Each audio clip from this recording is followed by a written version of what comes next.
This just arrived from China, and it's of course a Seagull 1963 I bought on AliExpress. This bag was inside another bag that was a bit bigger, but I took it out so you don't see my address. And here we have the box, which is standard for many AliExpress watches, I think. It's cheap, but I think it does a good job at protecting the watch. Let's open the flaps and take a look at it.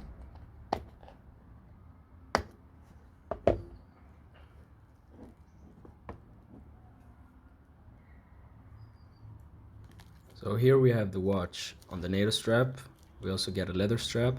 Let's put them to the side. We also have a microfiber cloth and some cards.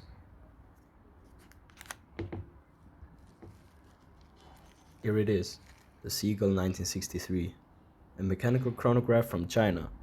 It has the ST1901 movement, which is hand wound. And the cool thing with this movement is that it is a Chinese manufactured version of the Swiss Venus 175 movement, which was used in many chronographs over the 40s and 50s. But eventually Venus wanted to sell their outdated design and machinery, which was an opportunity that China took to create their own chronograph. Seagull was founded in Tianjin in 1955 with the goal of creating the first watch manufactured in China. Then, in 1961, the Tianjin Watch Factory was assigned the task of developing the official aviation watch for pilots in the Chinese Air Force. In 1963, more than 30 prototypes were built, and the official version of the so-called Project 304 was finished. In 1974, the company started to export their watches, and for the global market, they chose the name Seagull.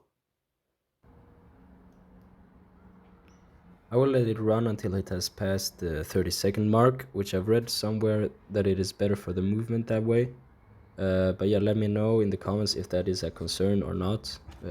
So yeah, maybe I could just reset it whenever I want. So let me know. So here we have the movement, which they've lightly decorated with those blue screws, which are painted and not thermally blued, but they still look great.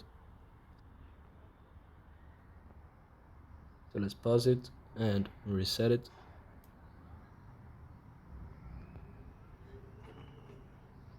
Yeah, put it away for now.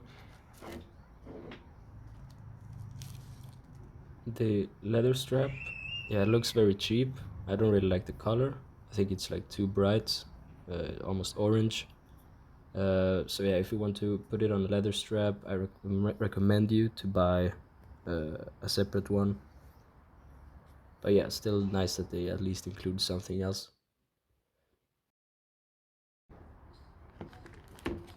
Okay, what do we have in this bag?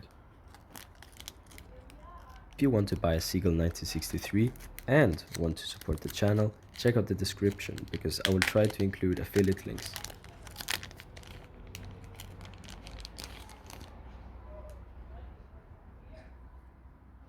So we have an instruction card, the way to use, okay.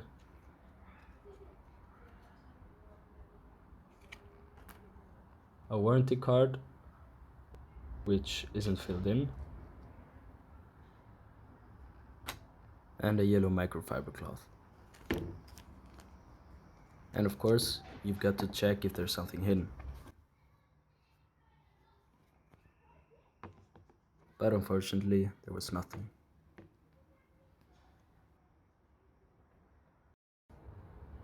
Now let's look again at the movement. Okay, let's start it. Now, while it's running, I will give you the specs.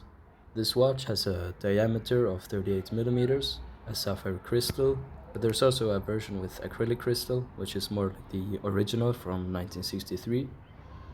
It has a thickness of 13.5 millimeters, and if you wear it on the NATO, it would be a bit thicker than that. The water resistance is 30 meters, so please don't swim with it. So yeah, as I said, this is the 38 millimeter version, but there are also 40 and 42 millimeter versions, with the 40 millimeter one looking exactly like this one, just a bit bigger. But the 42 millimeter version has differently shaped lugs, so keep that in mind.